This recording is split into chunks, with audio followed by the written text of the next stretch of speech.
Hi guys, and welcome back to the channel Held Dominance. Anthony here. Please remember to like and subscribe, and also click that notification bell if you're enjoying what you're seeing and want to see more.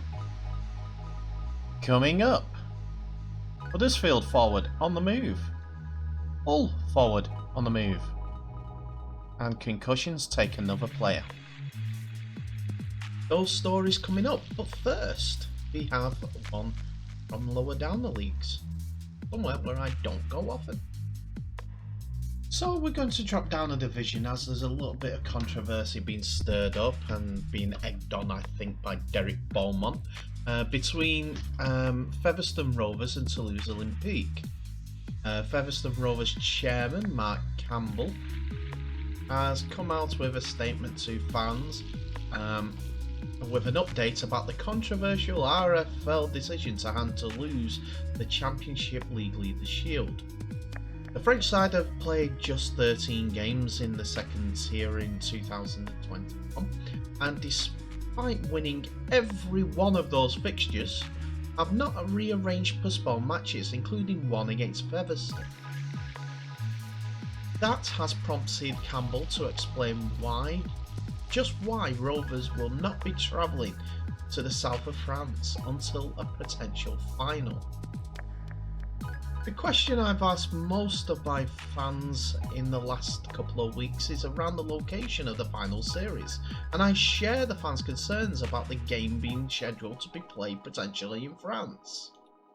It seems unfair that a team playing only 12 games in a season avoiding the challenges of week in and week out rugby are now given the added advantages of potential home final series.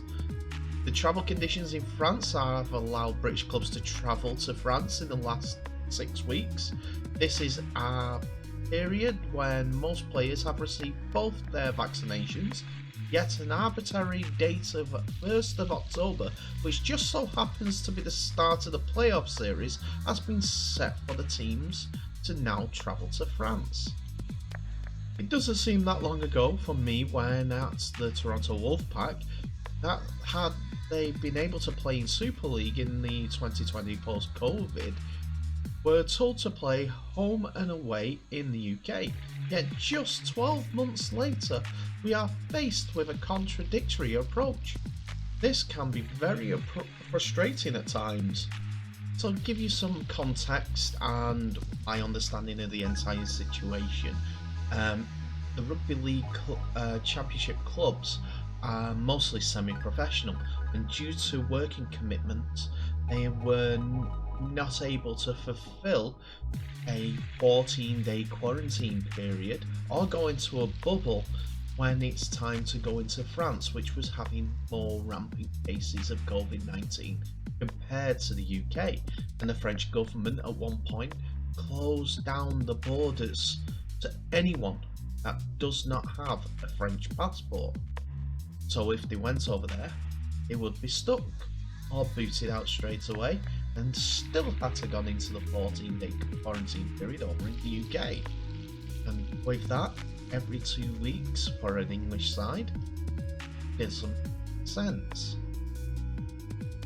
But because of that, the games were postponed, and there was only one team affected by the postponement because they refused to travel to France, and that was London Broncos, the other professional team apart from Toronto League, to play in the championship.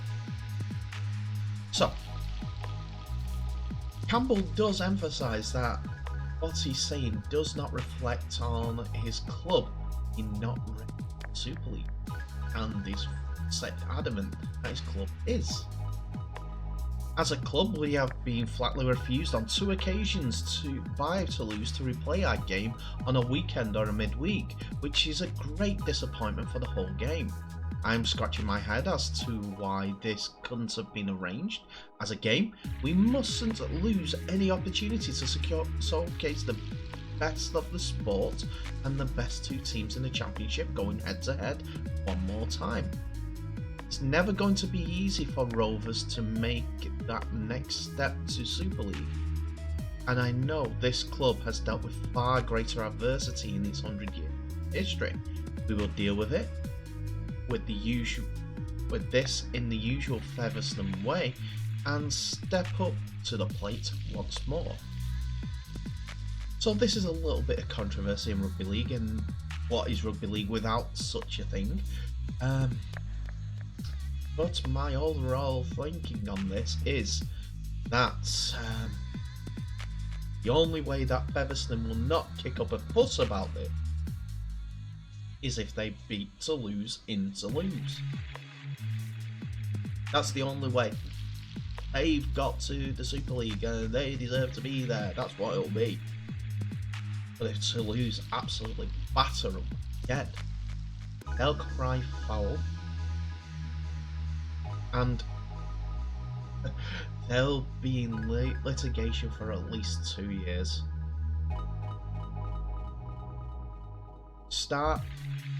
Keep on moaning and bitching and riling up your team as much as possible, Featherstone, Mark Campbell, coaches and all the players out there, and try your best to get that result.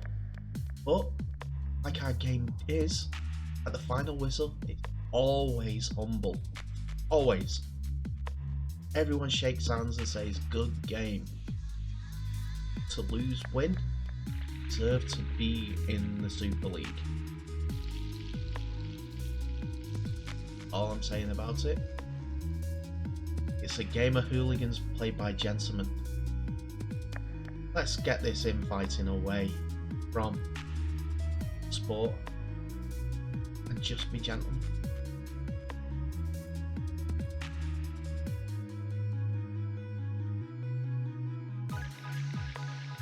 Well, some sad news for Toronto Wolfpack fans and also Leigh Centurion fans, as one of their players has had to retire at the age of 29, and that is Blight Wallace, the Leigh halfback, due to recurring concussion symptoms.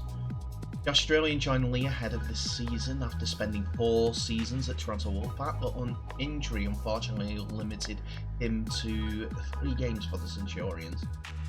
Wallace suffered a concussion earlier in the season and says that he has taken the decision to retire due to medical advice from medical professionals. He said, "When I was a kid, all I wanted to do was play professional rugby league." He posted on his Instagram page.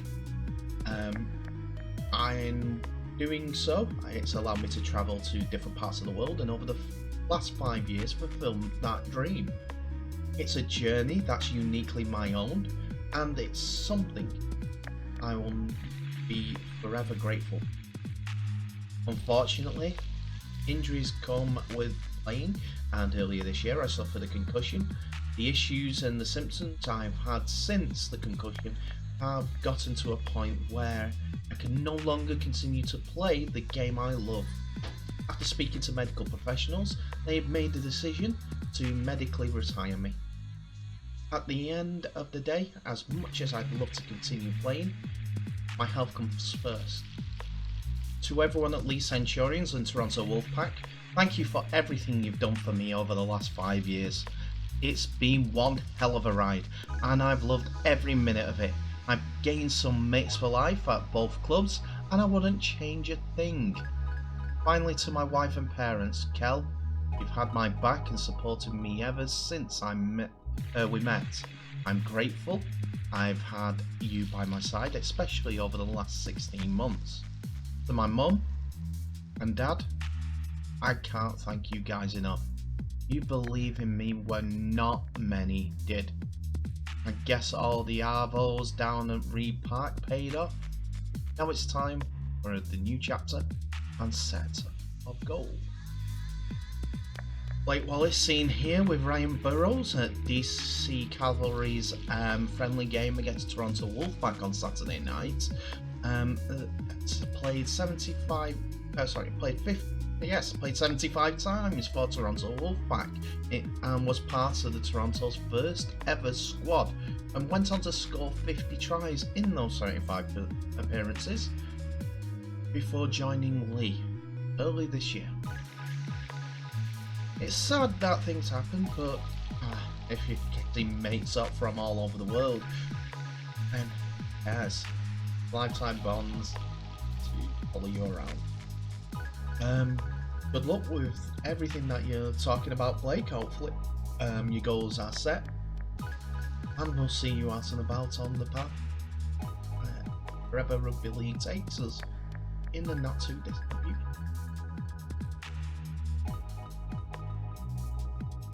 It's the new Bond villain, Bumfinger.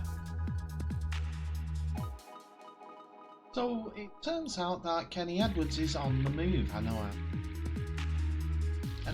but it turns out that Castleford Tigers have signed the back rower on a 1-year loan deal for the 2022 Super League season. The 32-year-old scored 3 tries in 12 games this term before a 10-match ban for inappropriate contact with the backside of Catalan Sam Cassiano. Edwards, who has played for Catalans and Parramatta, will form part of boss Lee Radford's Tigers squad. I know the way he likes to coach, Edwards said of working with Radford, speaking to Radders a little earlier in the year, and when he was pitching for me to come to Castleford, everything he said pretty much summed me up as a player. He has been able to win a couple of Challenge Cups for Hull FC, and to be able to start working with him, I cannot wait. In going to Cass, he is going to be joined by 2 former teammates, Jordan Turner and Suya Matagi, who are currently at Castleford Tigers. And what he said about that is the way he, Matagi, and Jordan have sort of turned their careers around while being there. JT has turned into one of the best wingers in the competition this year. The style of footy that Castleford plays, it's going to suit me. But he's saying that about the current coaching regime, which is Darryl Powell, not Lee Radford. So might be an evolution from what they were doing, but see what happens. Another former teammate of his, Beretta Ferramo, is joining him from Hull after he announced he's not going to be at Hull. Ferramo, 31, issued a tribute to his to Hull FC and the fans as his time at the club comes to an end. And the winger will be joining Tigers in a few months as he links up with former coach Lee Radford for the next chapter in his career. Verimo joined the club ahead of the 2018 season and will become an instant favourite and became an instant favourite at the MKM Stadium as he finished top try scorer in the first season with 19 tries in all competitions. He would go on to spend 4 seasons with the Black and Whites, making 87 appearances and scoring 43 tries in total. His final outing for the club came last Friday night against Wakefield Trinity at Bellevue, and over the weekend he took to social media to reflect on his time at East Yorkshire. He wrote on Instagram, "Wow, what a journey this has been. Friday was my last outing putting on the jersey for Hull FC. Last 4 years have been the mad ultimate for my family and I. We will always be grateful for the time spent at this club. Thank you especially to the Black and Whites fans for your support during my time here. Passionate level 100 straight up. To the memories and the friendships I've made, I will cherish forever. Ultimately grateful. Thank you. For one door closes, another door opens, and my family are excited for what lies ahead." So this is what I think is going to be a change of tact for Castleford completely, as I think I'm going to go more power pack rather than swift and guiley. They will have they'll still have some Guiley players like Evolds and O'Brien, Richardson, Shane is staying there. So it's going to be a bit of Cass and I think a bit of Hull bats. But their outside backs just got a whole lot bigger. He needed to, with Metaltia's power going, but he had a bit of bit well to that Casper style. And he's going to Warrington with his old goal. Let's see how this next. I'm excited. Let's see how it all in 2022. So that's it for another video, ladies and gentlemen. Thank you so much for watching. Please remember, like, subscribe, and share the video. Also, tell me what your thoughts are of this video. Have Castleford made some good shrewd signings for 2022? Is it going to be Toulouse or Featherstone who gets into the Super League? And why don't you do me a favour on this front? Give Blight Wallace some love on his Instagram page at YayDamnAV, so that he can appreciate that we all appreciate efforts. Whether you're a Toronto Wolfpack fan, Rugby League fan, or even a Lee Centurion fan. I'm only kidding, Lee Centurion fan. I know you're Rugby League in 3, so thank you. So, that's why I say stay safe every single video that I watch, because I know Rugby League players are out there. If you are suffering from any head knocks, please check with your doctor, check with your medical person nearby, because we want you to stay part of our Rugby League family. Who knows, you could be the star of the league, star of all rugby. So, stay safe, all the best, and I'll see you in the next.